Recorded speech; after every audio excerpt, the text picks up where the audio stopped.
하나님의 말씀을 듣기 원합니다.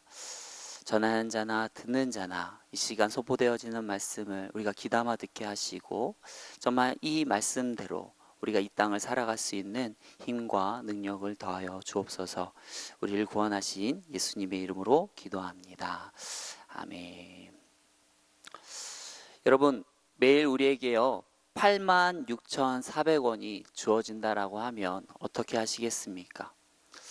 매일 아침에요 여러분의 통장에 은행에서 86,400원을 입금을 해주는데 이 돈을 사용하기 위해서는 몇 가지 조건이 있습니다. 첫 번째로 이 돈은요 현금으로 찾을 수가 없고 반드시 제공되는 체크카드로만 사용할 수가 있습니다. 그리고 두 번째는 이 계좌는요 당일이 지나면 잔액이 남지 않습니다. 그러니까 매일 저녁까지 여러분께서 쓰지 못하시면 그 돈은 사라지고 마는 것이죠. 만일 여러분들에게 이러한 체크카드가 여러분들에게 주어진다면 어떻게 하시겠습니까? 당연히 그날마다 돈을 착착 계산해 가지고 되도록이면 1,000원 이하로 남기려고 계산하면서 열심히 돌아다니면서 쓰지 않겠습니까? 여러분, 시간은요 우리에게 마치 이런 돈과 같습니다. 매일 아침 우리는요 86,400초를 부여받고요. 그리고 우리가 매일 밤 우리가 좋은 목적으로 사용하지 못했던 그러한 시간들은 그냥 사라져 버릴 뿐입니다. 잔액은 없고요. 더욱더 많이 사용할 수도 없습니다. 어떻게 여러분 하나님께서 우리에게 매일 주어주시는 그 86,400초를 잘 사용하고 계십니까? 저와 여러분들이 하나님께서 허락하신 이 매일매일의 이 시간들을 낭비하지 않고 올바른 곳에 잘 선택해서 잘 사용하는 저와 여러분들이 되길 원합니다. 여러분, 우리가 나누는 이 열왕기상은요 크게 1장에서 11장 그리고 12장에서 22장으로 크게 두 부분으로 나눌 수가 있습니다. 이 앞부분은요 우리가 앞전에 나눴던 것처럼 어떤 솔로몬 통일 왕국 시대의 이야기를 이제 이야기하고 있고요. 오늘부터 나누는 이야기는 이 솔로몬 타락으로 인한 이 남북 분열 왕국에 관한 이야기를 전하고 있습니다. 그런데 이러한 오늘 이제 본문을 통해서 일어나는 이스라엘 분열 사건은요, 물론 이 솔로몬이 타락한 것으로 인한 어떠한 심판 때문에 일어난 일이기도 하지만 그렇다고 해서 하나님께서 억압적으로 강제로 이스라엘과 어떤 남유다를 강제로 찢어놓고 하는 것은 아니었습니다. 그러니까 얼마든지요 르호보암이 상황에 맞는 올바른 선택만 하였다면 또 다른 결과로 이어질 수도 있는 것이었습니다. 예를 들어서 딥나 강간사건으로 야곱의 저주를 받았던 이 레위 지파가 어떤 이 야곱의 저주와는 상관없이 하나님을 위해서 귀한 선택들을 하다 보니까 어떻게 됩니까? 훗날 하나님을 섬기는 귀한 레위 지파로서 쓰임을 받지 않습니까? 이처럼 하나님은요 우리가 언제든지 하나님의 뜻대로 살기만 하면 이처럼 저주를 축복으로 바꿔 주실 수 있는 분입니다. 저와 여러분들이요 매일 삶 속에서요 정말 날마다 온전히 깨어서 하나님을 의지하며 정말 매일 상황 가운데서 올바른 선택을 하시길 축원합니다. 자, 오늘 본문을 들어가기 앞서서요 오늘 본문의 앞절인 11장 43절을 함께 읽어보기 원합니다. 같이 읽습니다. 솔로몬이 그의 조상들과 함께 잠에 그의 아버지 다윗의 성읍에 장사되고 그의 아들 르호보암이 대신하여 왕이 되니라. 아멘. 오늘 본문의 앞절인 이 11장 43절에서 어떠한 내용이 나오는가 하니까 솔로몬이 죽었고요. 그리고 그를 대신해서 르호보암이 예루살렘에서 왕으로 즉위한 사실을 기록하고 있습니다. 그리고 이어지는 오늘 본문 1절에서는요 이 르호보암이 왕위에 올라와서 첫 번째 한 일을 기록하고 있습니다. 여러분, 르호보암 왕위에 올라서 첫 번째 한 일이 무엇입니까? 1절에 보니까 르호보암이 어디에 갔어요? 세겜으로 갔습니다. 여기서 갔다라는 표현이 우리의 언어로서는 보면 이게 그냥 갔다 이거밖에 안 되지만 이게 원어상으로 보면 굉장히 즉각적으로 왕위에 올랐다가 즉위식을 하고 난 다음에 바로 이 세겜으로 간 것임을 우리는 알 수가 있습니다. 그런데 왜 르호보암이 이렇게 왕이 되자마자 그것도 세겜이라고 하는 곳은 예루살렘에서 한 50km 정도 떨어진 곳으로 걸어서 한 이틀 정도 가야 되는 좀 꽤 걸리는 거리거든요. 그런데도 불구하고 왜 르호보암이 왕이 되자마자 이 세겜으로 간 이유가 무엇인가 하니까 그것을 오늘 본문 1절 중반절부터 보면 기록하고 있어요. 1절 그냥 다시 한번 같이 읽어볼까요? 르호보암이 세겜으로 갔으니 이는 온 이스라엘이 그를 왕으로 삼고자 하여 세겜에 이르렀음이더라. 여기서 지금 온 이스라엘이라고 나와 있죠. 이 온 이스라엘이라고 하는 것은 누구를 말하는 건가 하면 유다와 베냐민을 제외한 나머지 10지파를 말합니다. 그러니까 르호보암이 세겜으로 간 이유는 무엇인가 하니까 유다와 베냐민 지파뿐만 아니라 이 나머지 이 10지파들에게도 왕으로서 인준을 받기 위해서 간 거예요. 그러니까 여기서 인준을 받기 위해서 갔다라는 말이 뭔가 하면 그러니까 그들이 지금 이 르호보암이 자신들의 왕으로서 섬기기 적합한 인물인지 아닌지를 그러니까 평가받기 위해서 지금 르호보암이 지금 세겜 땅으로 간 것입니다. 아마도 많은 분들이 왕이 예루살렘에서 취임식을 이미 했는데 왜 또 다시 저들한테 또 왕으로서 적합한지 아닌지 평가를 받으러 지금 또 다시 올라가야 되는가 이런 질문들이 생겼을 수 있는데 이렇게 르호보암이 왕이 됐음에도 불구하고 예루살렘에서 왕이 됐음에도 불구하고 세겜으로 다시 가야 했던 이유는 바로 왕권이 약했기 때문이에요. 왜 그런가 하니까 바로 그 이유가 바로 부친인 솔로몬 때문입니다.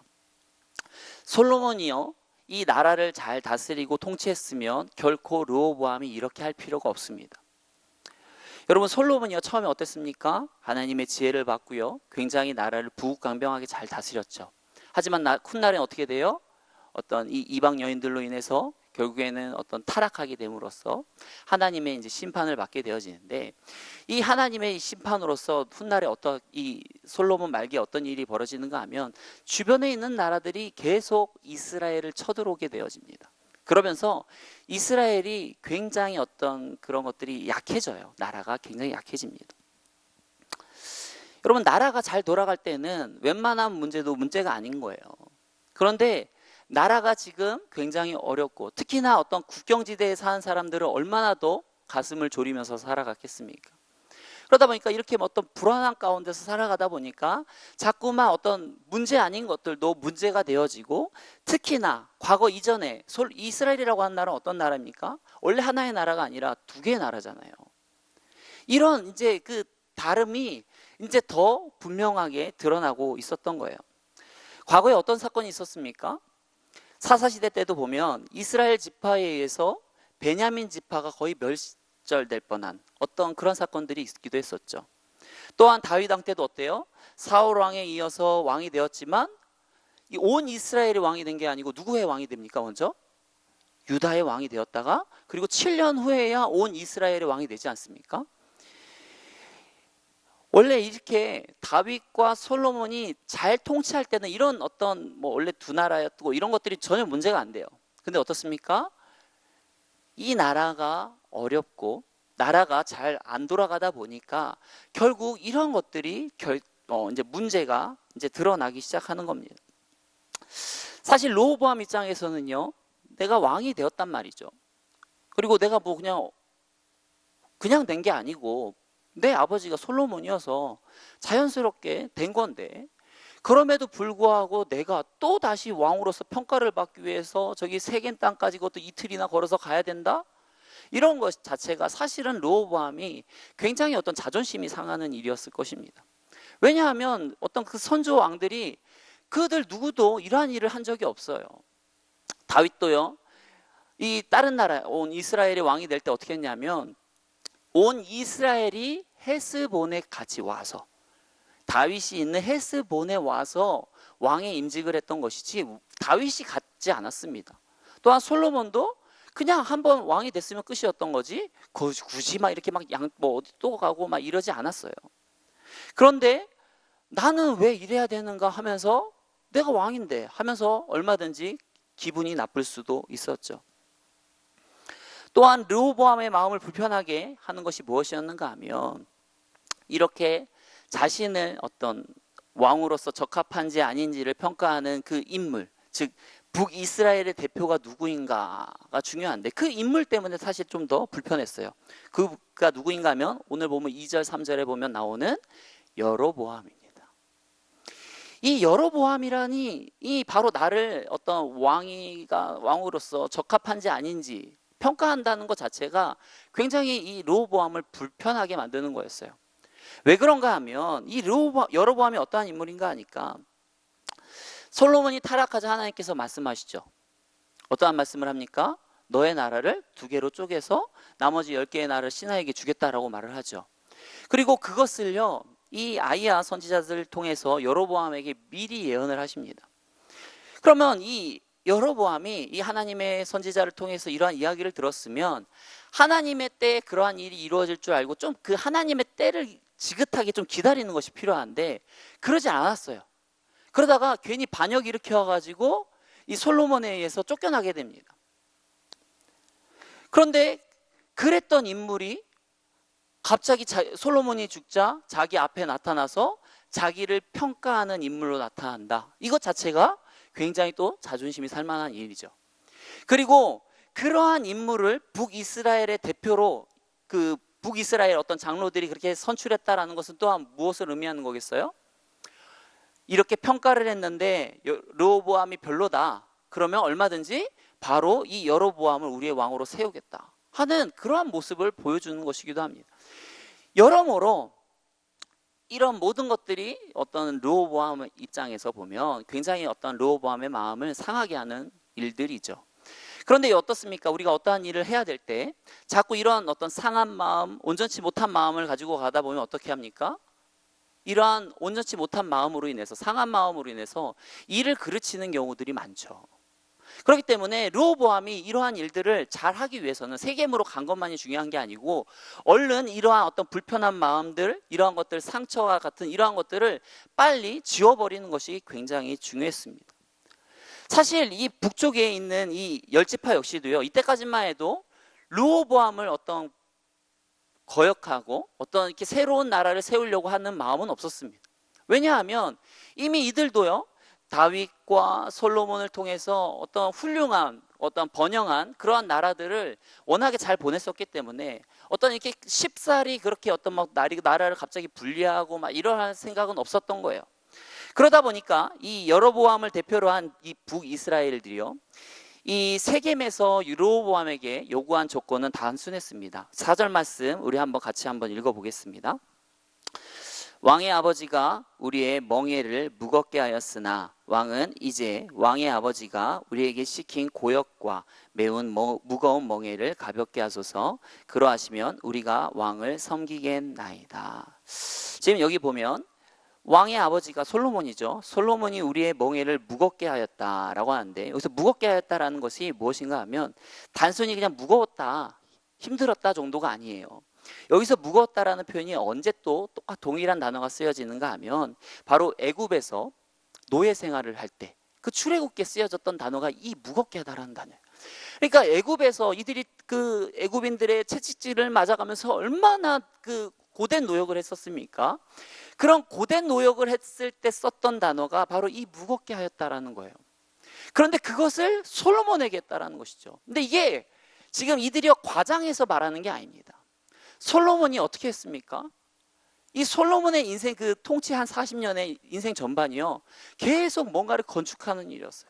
7년간 성전을 건축하고 13년간 왕궁을 건축하고 그 이후에도 끝나는 것이 아니라 그 이스라엘 지역 곳곳에다가 막 요새를 건축하느라 계속 뭐 이거 끝나면 또 다시 불려와서 또 다시 공사하고, 이거 끝나면 또 다시 불려와서 또 공사하고, 이거 끝나면 또 다시 불려와서 공사하는 것으로 계속해서 어떤 고된 노역 속에서 굉장히 지칠 수밖에 없었던 것이죠.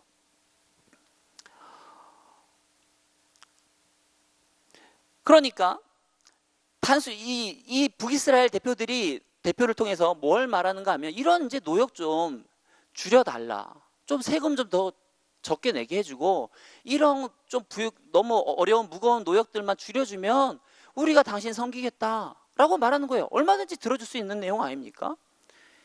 만약 솔로몬이요, 이렇게 그런 어떤 고된 노동을 시키면서도요, 솔로몬이 가지고 있던 어떤 금 방패 어마어마하지 않았습니까? 어떤 금 하나만, 그 방패 하나만 해도 어마어마한 그 값비싼 그 금을 어떤 대회용으로, 자기 어떤 유세용으로 그냥 남기지 않고, 만일 그것들을 아낌없이 그 고된 노역을 했던 그 이스라엘 백성들에게 나눠주었다면, 그리고 고된 노역을 하는 어떠한 이스라엘 백성들을 위해서 세금을 확 낮춰주었다면 아마 이런 불평도 없었을지 모릅니다. 아무튼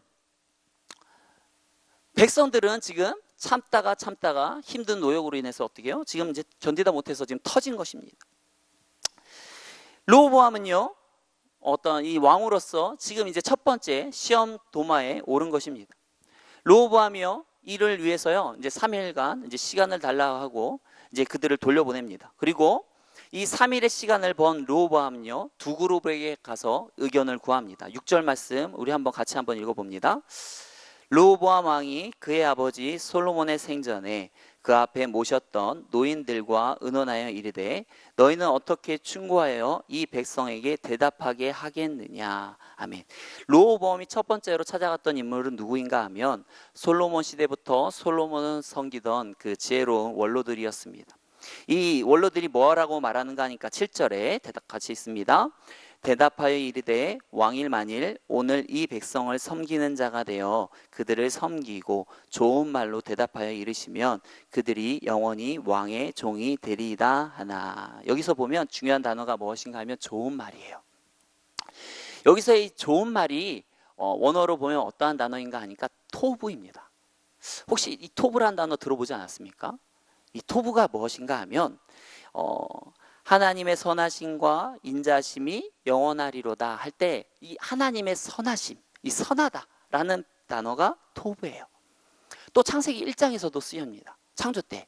그러니까 하나님께서 이 세상의 창조물들을 창조하시고 뭐라고 말합니까? 하나님이 보시기에 좋았더라 라고 말하죠.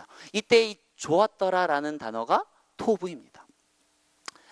그러니까 이 원로들이 뭐라고 말하는 거예요? 좋은 말로 대답해 주라 라는 게 뭔 말인가 하면 하나님이 보시기에 좋은 말로 그들에게 말해 주라라는 거예요. 그러니까 즉 믿음으로 돌아가, 하나님이 보시기에 좋은 말로 그들에게 좋은 말을 해주라는 것입니다.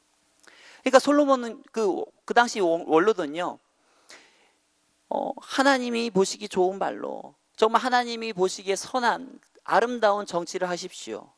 그리고 그들을 섬기는 자가 되십시오. 이제라도 만약 당신이 저들을 위해서 그렇게 섬긴다면 저들은요 당신 편이 될 것입니다 라고 지금 조언을 한 것입니다. 그러니까 쉽게 말하면 건축하는 것 좀 이제 그만두고 세금도 좀 낮춰주고 좀 저들을 편하게 저들이 원하는 대로 대해주라고 이렇게 현실적인 조언을 한 것입니다. 그런데 어떻게 합니까? 르호보암 왕이 8절에 봅니다. 왕이 노인들이 자문하는 것을 어떻게 합니까? 버렸습니다. 무엇을 버린 것입니까? 하나님의 선한 것을 버린 거예요.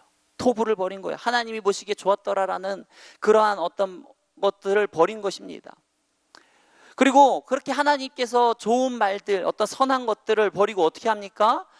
8절 중반에 보니까 자기 앞에 모셔있는 자기와 함께 자라난 어린 사람들과 의논하기 시작합니다. 이 자기와 함께 자라난 이들이 누구인가 하니까 열왕기상 14장 21절에 보면 나와 있습니다. 우리 한번 같이 찾아볼까요? 열왕기상 14장 21절.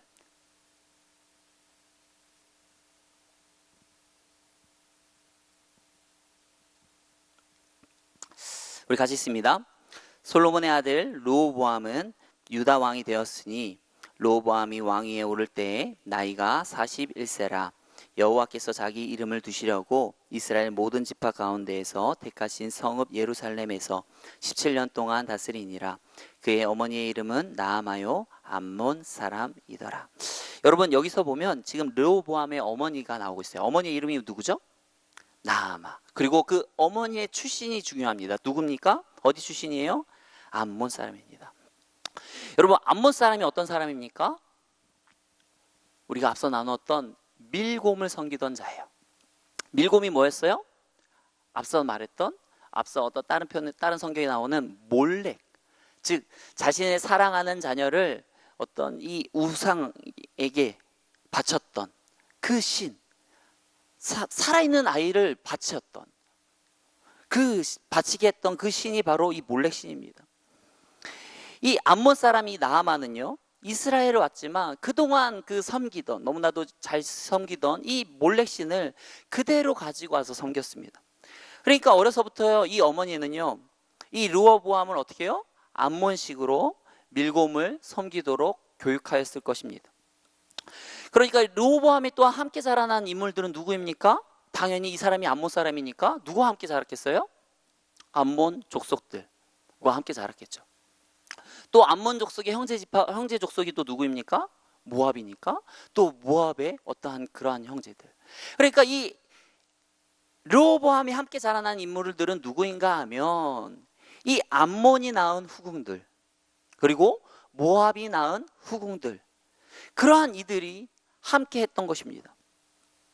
그러니까 이 르호보암이 함께 자라난 그 사람들은 배경이 어떠한 사람들인가 하니까 바로 이방신을 섬기는 그런 아들들이었던 거예요.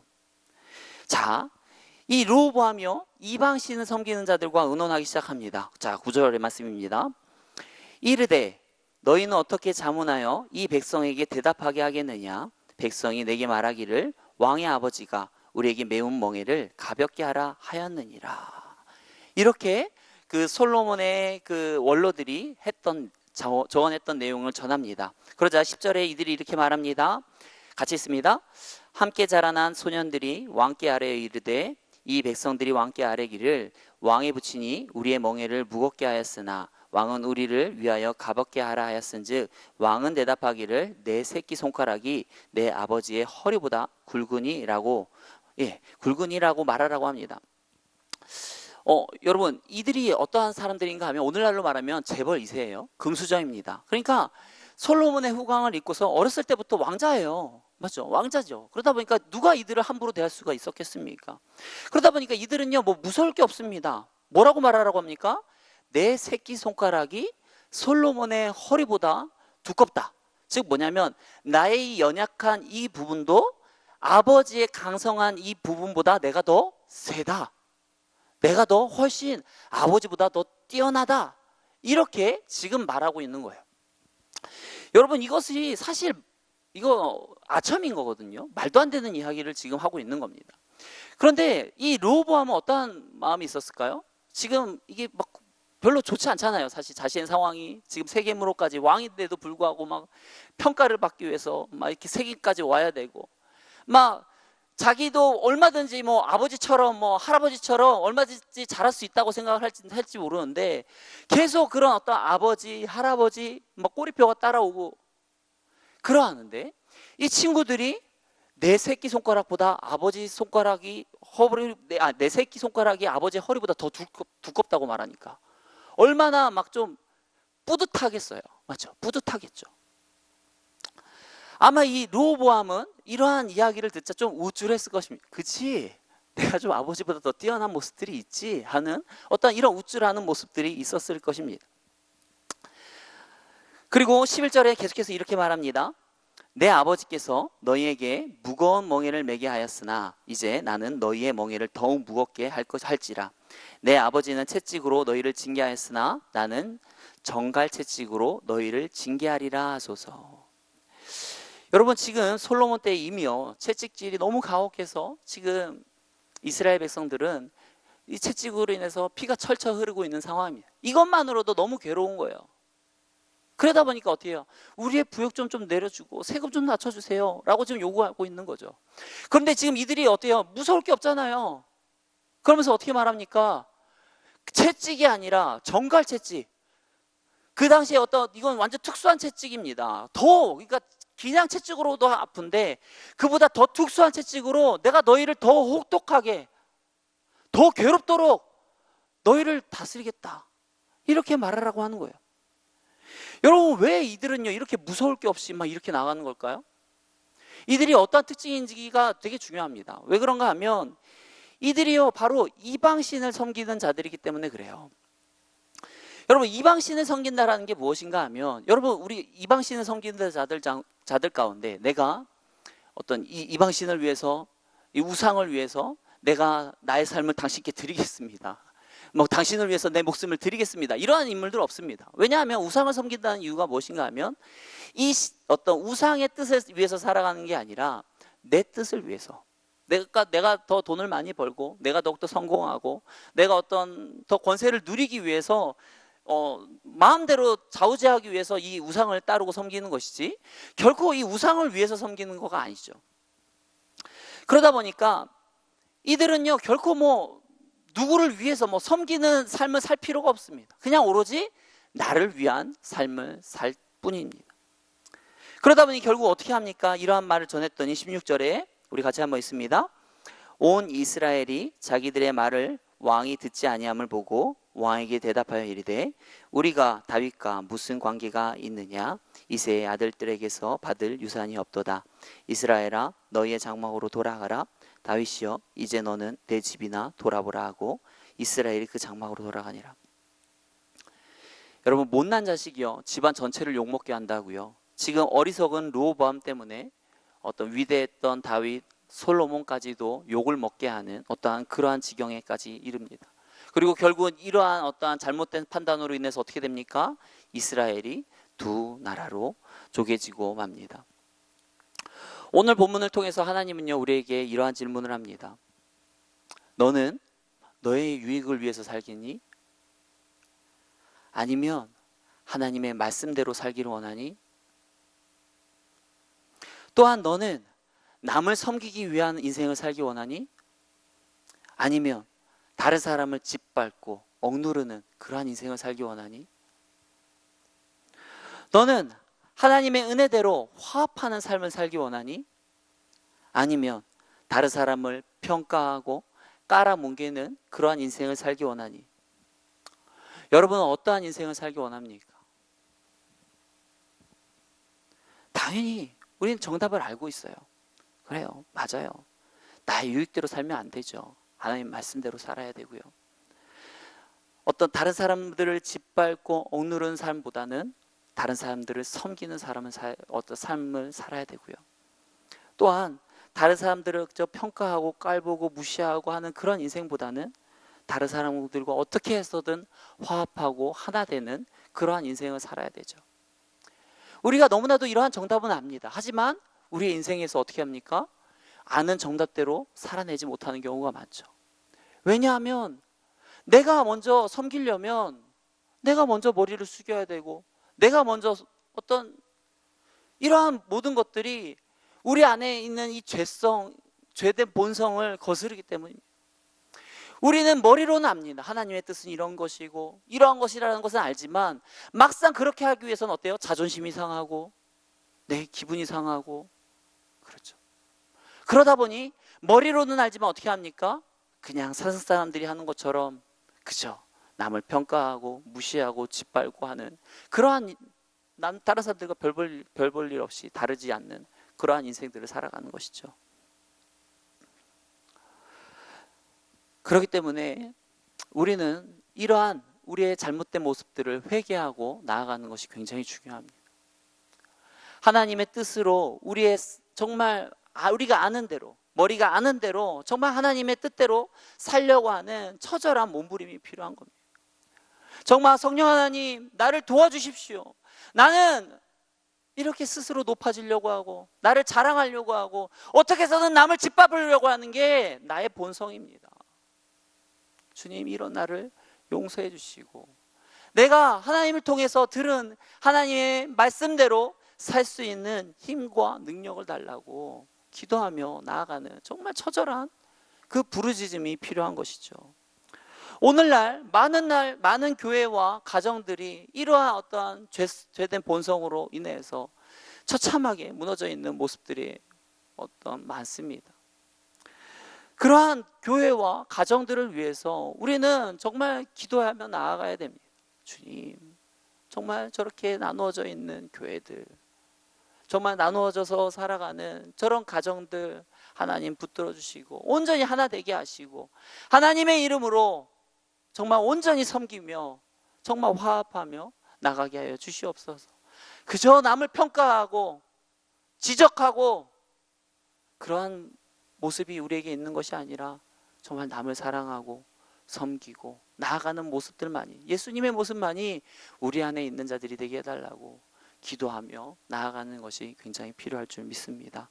저와 여러분들이 정말 하나님이 원하시는 교회, 정말 하나님이 원하시는 그런 가정 온전히 세우며 나가시는 귀한 일꾼들이 되길 축원합니다. 정말 매 순간마다 우리에게 선택이 옵니다. 그 선택의 순간들마다 그냥 내 육신의 본성대로, 죄된 속성대로 선택하고 막 윽박지르고 막 뭐라 하고 그렇게 하는 것이 아니라 정말 하나님이 주신 말씀대로 정말 우리가 믿음의 반응으로 나아가는 저와 여러분들의 삶이 되길 축원합니다. 이 시간 우리 같이 기도하기 원합니다. 우리 함께 기도할 것은 우리의 죄된 본성으로 살았던 그러한 과거의 기억들 회개하면서 온전히 나갔으면 좋겠습니다. 다른 사람들을 섬기기보다 다른 사람들을 평가하고 짓밟기 원했던 그러한 나의 온전치 못했던 모습들 온전히 회개하고 정말 나부터 먼저 낮아지고 남을 섬기고 나로 인해서 우리의 가정이, 우리의 교회가, 내가 속한 곳들이 정말 화합할 수 있도록 같이 기도하며 나아가길 원합니다. 같이 기도하겠습니다. 사랑과 은혜가 많으신 하나님, 우리를 붙들어 주시기 원합니다. 인도하시기 원합니다. 우리 안에 있는 죄된 본성들 다 깨끗이 씻어내기 원합니다. 그리스도의 보혈의 피로써 나의 죄된 본성들 온전히 깨끗하게 씻어내기 원합니다. 다른 사람들을 평가하고 어떻게 해서든 짓밟고 억누르려고 하는 그런 온전치 못한 속성들 하나님의 은혜 가운데에서 온전히 회개하며 나아가니 주여 용서하시고 그런 죄된 모성들이 우리의 삶 가운데 나타나지 아니하도록 인도하여 주시옵소서. 우리의 삶 가운데 매 순간 선택의 순간들이 옵니다. 그 선택의 순간들마다 죄된 본성으로 선택하지 아니하게 하시고 온전히 하나님의 은혜 가운데 선택하며 나아가기 원합니다. 정말 하나님이 원하시는 좋은 말로, 정말 온전히 선한 말로 온전한 인생들을 살 수 있도록 하여 주시옵소서. 아버지여, 우리를 붙들어 주옵소서. 우리를 통하여 우리의 교회가 더욱더 하나님이 원하시는 아름다운 공동체가 되게 하시고 우리를 통하여 우리의 가정이 더욱더 하나님이 원하시는 정말 하나님이 보시기에 좋은 정말 그런 가정들이 되어지기 원합니다. 주님, 우리를 통하여 우리가 속해져 있는 곳들마다 아버지 하나님 보시기에 아름다운 귀한 하나님 나라가 세워지기 원합니다. 주여, 우리를 붙들어 주시고 우리가 매 순간마다 하나님 은혜 속에서 섬기고 온전히 하나님 은혜 속에서 아버지를 선택하며 나아갈 수 있도록 인도하시옵소서. 주의 붙드시기 원합니다. 우리를 구원하신 예수님의 이름으로 기도합니다. 아멘.